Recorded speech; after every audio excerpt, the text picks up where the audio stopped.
Hey guys, what's going on? Welcome back to the channel. And well, here real quick, in my last, well, not my last video, but the first video where I introduced you guys to Vance, we did a quick walkthrough of his truck.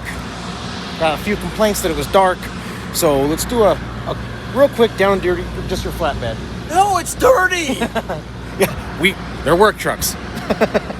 But it was dark, and now the sun's out. So over here, he talked about his Viair system, and it's hooked up to your upfitter switch. Upfitter switch. Okay, and he's got various air attachments for cleaning off, inflating tires, yada yada, impact guns, whatever. He now has a much smaller auxiliary tank than the last time because he jumped over to flatbed, as well as getting a new hitch. Tell us about the new hitch. So the new hitch, special for our flatbeds. It's a low profile hitch, and it doesn't have the double pivot that most RV hitches do. And why is that important? Because the trailers we carry, the 53-foot or tow, the 53-foot step decks have a lot of flex to them. So if you have that side-to-side flex, you can actually bounce the trailer up and down hard enough to actually touch the tires. So you have to eliminate that flex with a hitch that only has the single pivot as opposed to the double pivot. So what he's saying is it goes this way. Yeah, oh, that's stiff. You ain't pushing that bad boy down. So it goes forward and back, but there's no more side to side. That's really stiff, as opposed to mine that I can one finger flop it around. Yeah, there's a big spring on that one. And then he's got his toolbox, the factory lights, which we talked about, which when I first saw it, I was like, it's kind of janky, man, but I'm digging it, especially when I'm behind you. It looks killer. So awesome. And then another storage compartment here. Fabbed up a new bracket for his diesel and def, and that's pretty much it. So now we'll roll that intro, and I'll be back with you in just a bit.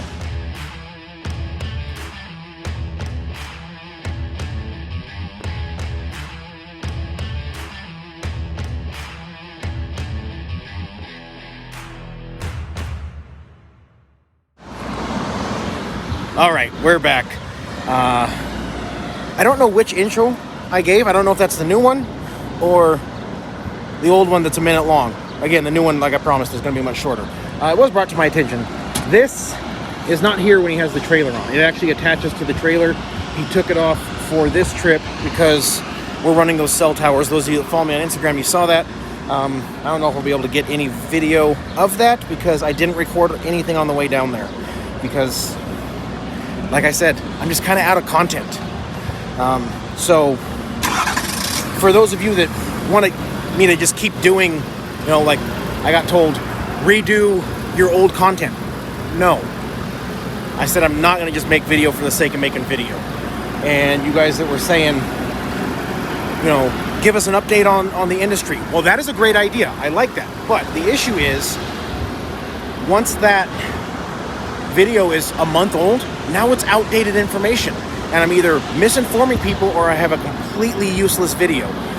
Our third guy just showed up, so I'm going to go ahead and cut this because we're racing that ELD clock. We're going to get going, and I'll catch you guys in a little bit. Oh, and by the way, there is 10 of us, just 3 of us broke off and running a different route. And I will put that on the video. You'll see why tomorrow. Take care, and I will see you, well, for you a couple seconds, for us tomorrow. All right, I lied to you. The guy that just showed up needs to use the facility, so I got a couple minutes. First, oh no! I know that riles some people up. I'm just having fun. I got all my information out. I'm still gonna do what I can when I learn new things to give you guys video on that, like I said. But I'm here to have fun now. And that's kind of what it needs to be. So, just to give you guys a quick taste of what I was talking about, how I'm not going to just make content for the sake of making content. This entire video would be, we drove, we fueled, we used the bathroom, we slept, we unhooked, we drove. That would be the entire video. Unless something crazy happens in the next few days, because this is This is like a 2-week loop that we're on. So unless something crazy happens, that's what that whole video would be. And I'm not going to make you guys that kind of content. So I don't know. I have made a decision, and well, it is, it isn't, but it is, but it's not, but it is, but kinda, but it's not. It was because of you guys. And what that is it's my channel. A lot of you are watching because you like my personality. And while I have tried and tried and tried to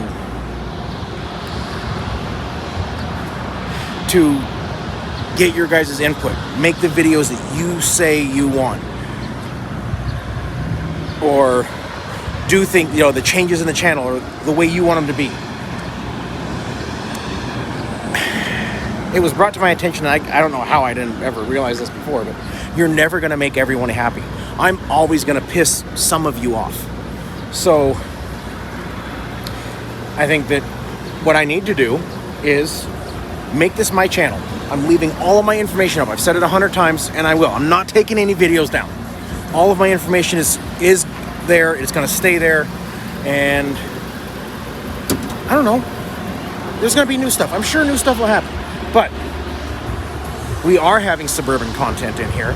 We are overlanding, off-wheeling, off-road wheel, playing in the mud and the rocks.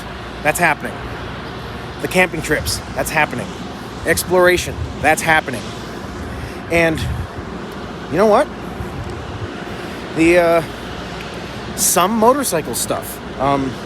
When we do long trips as the family on the bike, or long trips with the club on the bike, that's going to be on there. We're going across town to grab lunch, or we're doing a meeting or whatever. I'm not going to put that on here. But like, I rode all the way to Nashville from Boise. That kind of trip. Did Denver from Boise. That kind of trip. That big loop that you guys saw on Reset Channel, where I took off into Oregon, Washington, Montana, Idaho, back to Oregon. That kind of trip will be on this channel. And then Reset Channel, I'm going to make my fabrication, my build. So like the entire Suburban build is on Reset Channel. It's staying there. There's a lot more stuff going on Reset Channel with the Suburban. That's happening. The bike build, that's going to be on Reset Channel. Whatever my next project is, because I love projects, that's going to be on Reset Channel. So Reset Channel is my building, fabrication, customization, that kind of stuff. All of my life adventures. And there will be work, I promise. I'm not abandoning the RV transport. But all of my adventures, whether it's work, family, fun, club, that's going to be here on this channel. That's what this is going to be. And if that upsets you, I'm sorry. If you want to unsubscribe, I'm sorry. I lost 30 subscribers in one day because you guys got upset about me saying I was going to put some Suburban stuff in the channel. Sorry, I can't make all of you happy. I have to do me. I have to do what's best for my personal interest, what's best for the channel continuing to grow, and that is what will make the channel grow. RV transport stuff, these adventures, there's 10 of us out here running these towers, just a couple split off. The camping, the overlanding, the off-roading, the motorcycle stuff, that's what it's going to be. He's back. We're on the road. I'll see you tomorrow.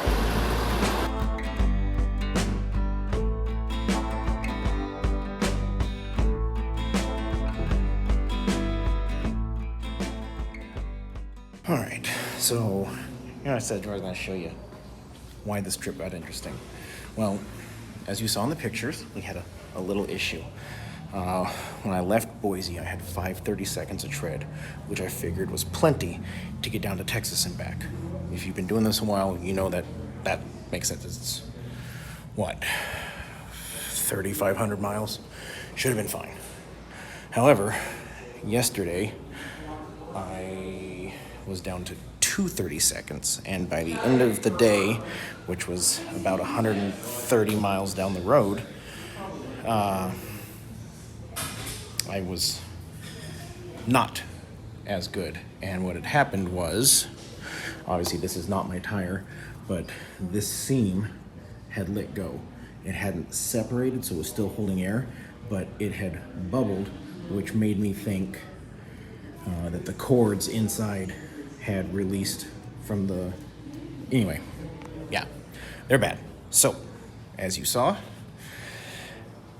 took those off, ran it as a single rear wheel for the 130 something miles to get here, and I already called in advance. They had the tires that came in last night, so they're gonna swap those.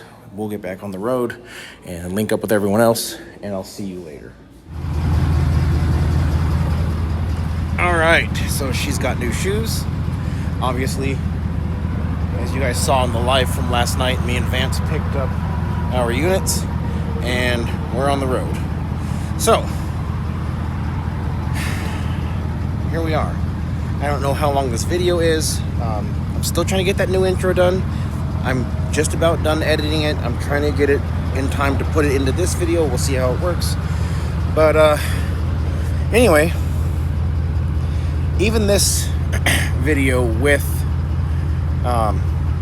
you know, a little bit of stuff happened. You know, the Streetwalker, well, it was the passenger tire that started to separate, but I figured since this one was at the same level of tread being gone, I should just do both at the same time, because if that one let go a half mile before pulling into the truck stop, it didn't pop and explode, but it started shaking the truck real violently. And then I went through, and in this seam all the way around, I could feel ripples that weren't there during my pre-trip in the morning. So yeah, I think the cords let go. It's my guess. Anyway, she's got new tires. So even with all that, this was still a pretty boring video. Now, again, I'm not saying I'm not going to do RV content. I'm still going to do the lives. And every once in a while, you know, like something like this. I had that tire issue. And I can tell you guys that the Navitrac, N-A-V-I-T-R-A-C tires that I had on here, I got 42,000 miles out of the rears, which is typically when I rotate my tires, and I get somewhere in the 90,000s, you know, 93 to 97-ish. I think I had 91 one time. And then, so at around the 40-45, I'll rotate the fronts with the outers. And that's it. That's the one time I rotate. So I got 42,000 out of these, and they were bald. I was down to 330 seconds, and I happened to be at home, so I said, screw it, swapped them out, and I put 4 of these Toyos on, and then I left the front ones on because they still had, I think they still had like 30 seconds left, somewhere in there. And then they started cupping kind of weird. So I rotated them, and I put the Toyos up that were on the outers, and that's why that wheel's all janky. And I got maybe 20,000 miles out of that 30 seconds on that Navitrac in the rear. And then, well, it failed. I had 530 seconds when I left Boise. I figured I'd go from Boise to Texas and back on 530 seconds. That's a pretty reasonable guess, those of you who've been doing this. That was absolutely 100% not the case, and not just because the cord let go. When I stopped in Raton, I was 137 miles from the Les Schwab where I got these tires put on, and when the cord let go, I was watching the tires real close because they were going down quickly.